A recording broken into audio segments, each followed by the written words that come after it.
Welcome back, guys. It's been a few weeks with good reasons.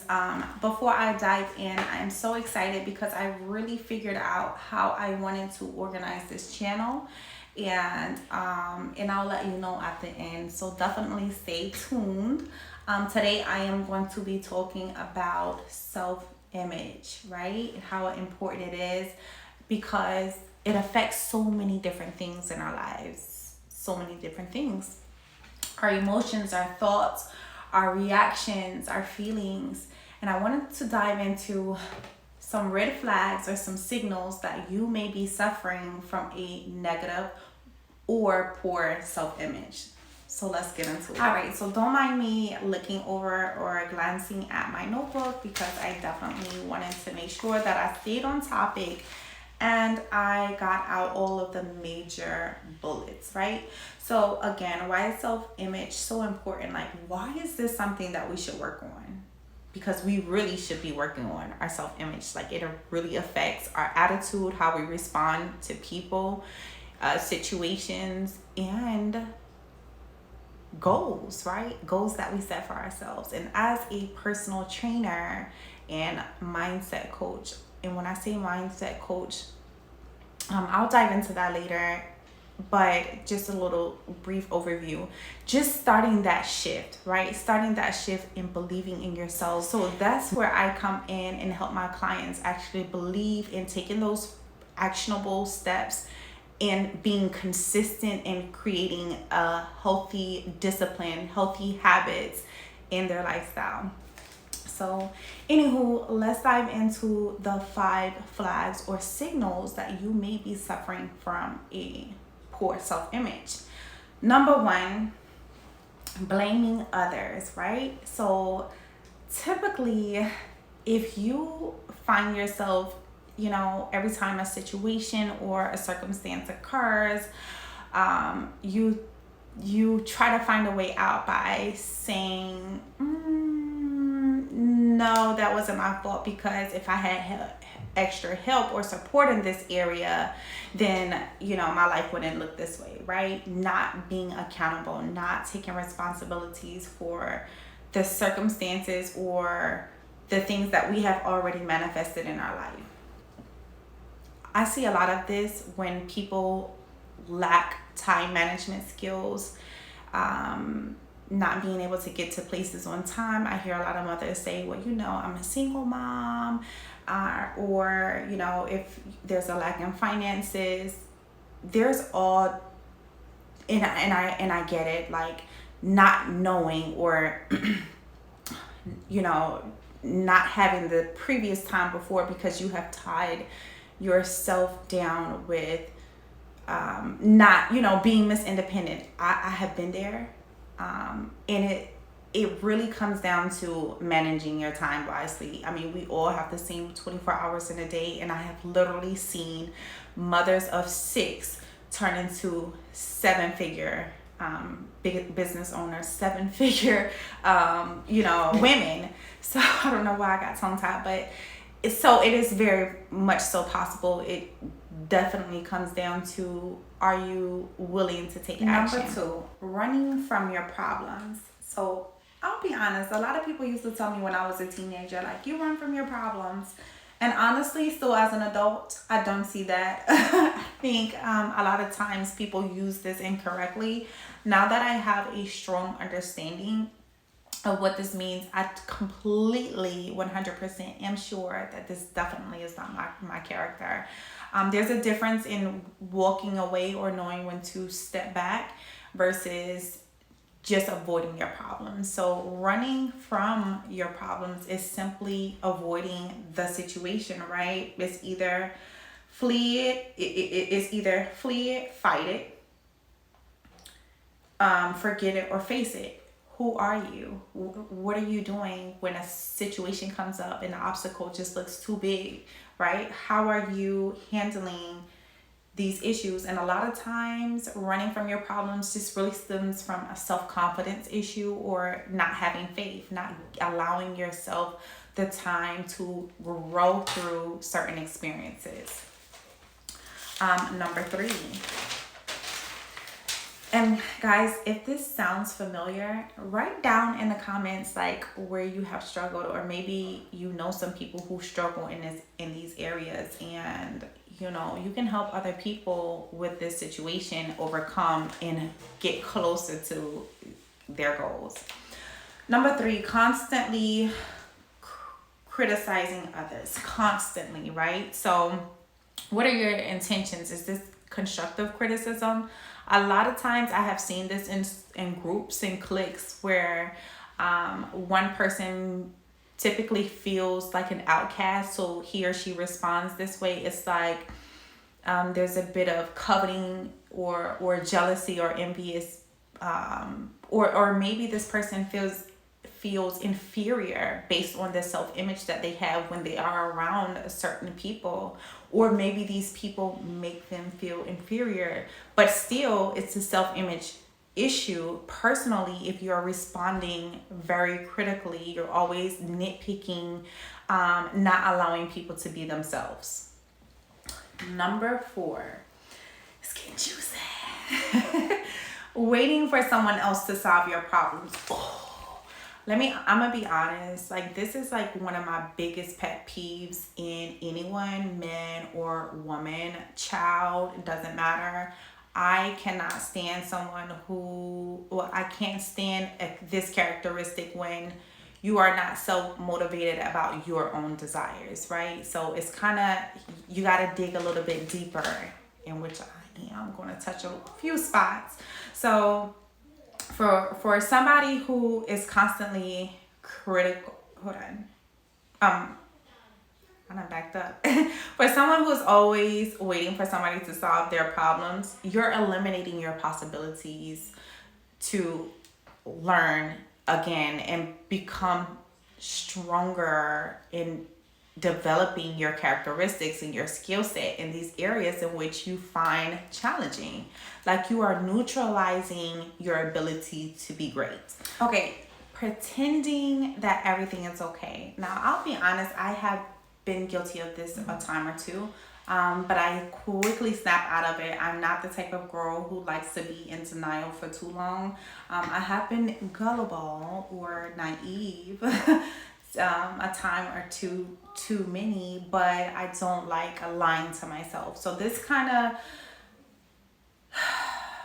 trails along that line of, self-denial or self-deceit, that delusion that you guys want to be in. I don't recommend, and that's a whole nother topic. I think I covered that before.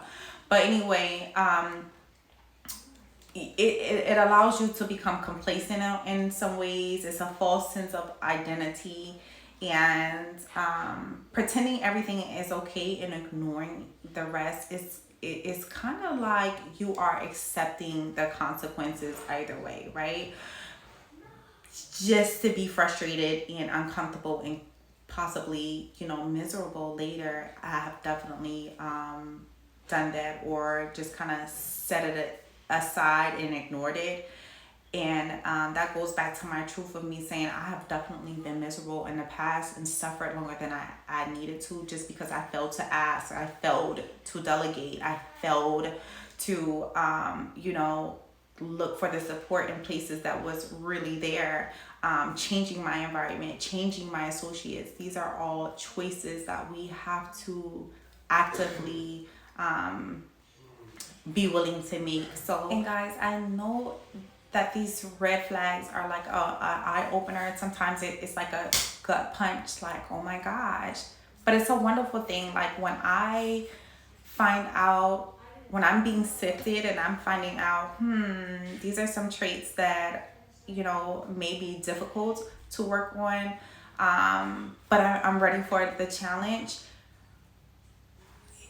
This is how I want you to look at it, because I know sometimes it's like, I've been doing it for so long, it's like whatever, or I'll find people who are able to deal with it. And I don't want to go through life like that, like telling people that they have to accept the negative in me, right? Some qualities that I'm just not willing to work on, but who does that benefit?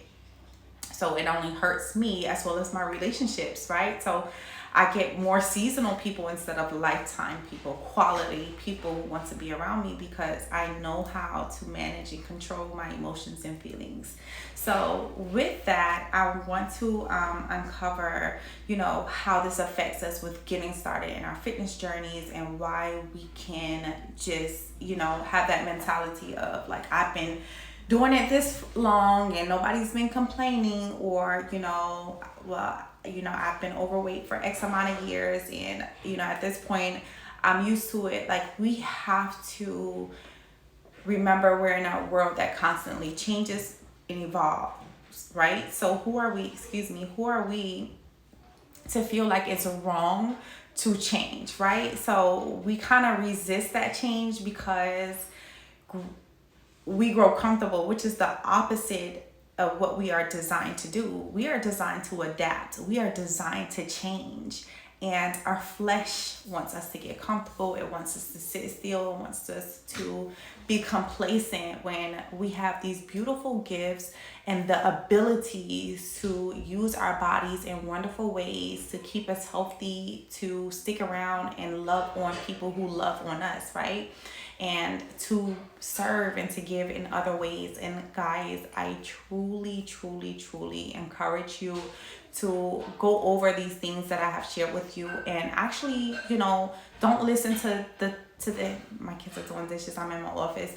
Don't just listen to this video and walk away without application, right? Because it makes you like a newborn baby. Like, I can sit and tell a newborn baby, teach them all types of things, but they don't have the ability to carry out these functions, versus you're an adult, right? So you have the knowledge, you have the ability to, but you gotta work up that willpower. You have to believe in yourself that you are worth it. Everyone has their own special gifts, and in order to actually polish and improve in these areas, you gotta do the work. You have to practice over and over again. You gotta show up for yourself, and the role modeling actually starts with you, right? It doesn't start with anyone else. It starts with you. And in order to do that, our self-image is the first place to start. It is actually either propelling us into the direction of to take action, or the way that we are thinking or view ourselves. We don't feel good enough. We feel like we are or have to be in special environments or special circumstances. And I have shared so many times that at the beginning of my fitness journey, I actually felt like I had to have a nanny, and I had to have this, and I had to have that, and blah, blah, blah. It was just impossible for me to actually get to my goal weight because, I had so much on my plate. I was trying to do this. I really didn't have the help that I needed and the support that I wanted during that time. And I just continued to make excuses until I was so sick and tired and fed up. And I was like, I am not going to let what is going on around me beat me out of what it is that I want. And I want the same thing for you. I want you to sit down and actually think about what it is that you truly want, and think of a plan of how to do it, right? We're going to outline what it is that we want. We're going to get clear and precise on our goals, and then we're going to work on a plan on how we can achieve that. We have 12 weeks left in 2023. Guys, let's make it great. Let's make it memorable, right? Let's look back on this and say, wow, when it comes to the time of the new year 2024, and say, wow, like, you did that. You took that leap. You took the risk because you were worth it. I believed in me. And I mean, who am I not to, right? So listen, thank you guys for showing up.